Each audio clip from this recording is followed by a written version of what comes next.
Alors, il existe une multitude de sites internet et de formats différents de sites internet. On en reparlait hein, dans la première partie de ce tuto. Nous, dans cette formation, on va juste parler et créer en fait hein, deux types de sites. Donc, d'abord, le site vitrine, que j'ai même pas forcément mis là dans la liste. Donc, c'est un site, on dit entre guillemets statique, c'est-à-dire que les pages de ce site ne se mettent pas à jour que si le webmaster le souhaite. Donc si je dois mettre à jour par exemple les horaires d'ouverture de mon entreprise, là ça va être du coup moi qui vais le faire. Contrairement à un forum par exemple ou à un réseau social ou presque à tout ce qui est affiché ici, hein, où en fait le contenu on se rend bien compte il est dynamique, il est porté par d'autres personnes, par les interactions, voilà donc voilà, il s'agit pour un site statique hein, d'afficher les informations importantes hein, régulièrement, donc ça va être le cas pour nous, services, horaires, et aussi, c'est pas non plus un site complètement statique parce qu'il y aura forcément un formulaire dans notre site, un formulaire de contact. Donc là, les gens pourront aussi nous contacter. On peut aussi parler de site statique si par exemple je suis un particulier, c'est pas forcément une entreprise, hein, et que je souhaite tout simplement avoir mettre à disposition des personnes pour qu'ils puissent regarder mon portfolio si je suis photographe par exemple. Voilà, je vais créer un petit site qui techniquement ne sera pas très compliqué, il n'y aura pas énormément de fonctionnalités. On a le niveau du dessus qu'on va aussi faire nous avec WordPress, hein, qui est le blog. Donc ce sont des sites aussi très simples à réaliser, surtout avec WordPress, hein, parce qu'il est fait pour créer des blogs. L'idée là, c'est de partager des informations et actualités avec des types de contenus. Donc on va avoir tout simplement la possibilité sur WordPress de créer des articles. Hein. L'article, c'est un type de contenu adapté au blog. Dans ce cas, la page qui va afficher tous mes articles de blog, elle est dynamique et elle s'appelle une page archive. Alors, je prends vraiment des grosses pincettes là, voilà, en vous disant que c'est très schématique, c'est plus compliqué que ça, mais voilà, grosso modo, une différence entre un site statique et un site dynamique. WordPress reste un site dynamique parce qu'il y a un CMS derrière, donc on peut mettre à jour facilement.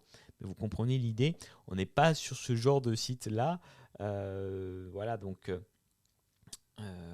il y a également vraiment plein d'autres sites comme les réseaux sociaux, les plateformes, le click and collect, les applications de métier, les extranets, les intranets, voilà, tout ce qui s'affiche ici sont des types de sites. Pourquoi je vous en parle là concrètement? Parce qu'il ne faut pas oublier que WordPress, même si on pourrait en faire un site e-commerce, ça reste un CMS orienté blog, site vitrine. On peut ajouter des fonctionnalités, mais peut-être pas trop lui en demander non plus.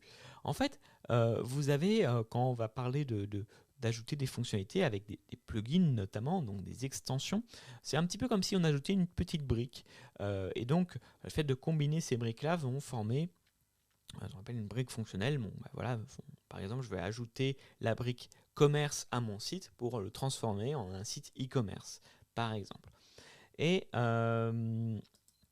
bah, simplement, on va avoir deux façons d'envisager les choses. Si mettons, je veux construire un site 100% WordPress, je vais, comme c'est le cas ici, me concentrer sur les briques que propose WordPress et faire un blog.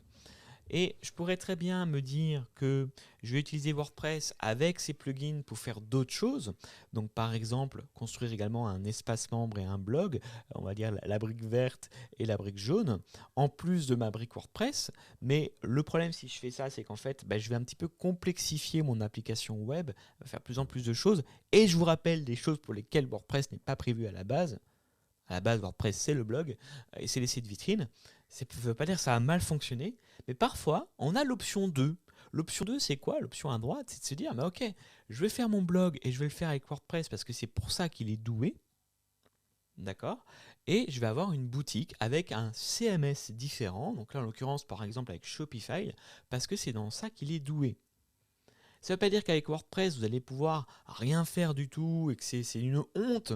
Ça veut juste dire que parfois, il y a des options qui sont peut-être un peu plus complexes. Par exemple, je pense au dropshipping et qui seront mieux faites avec Shopify qu'avec WordPress.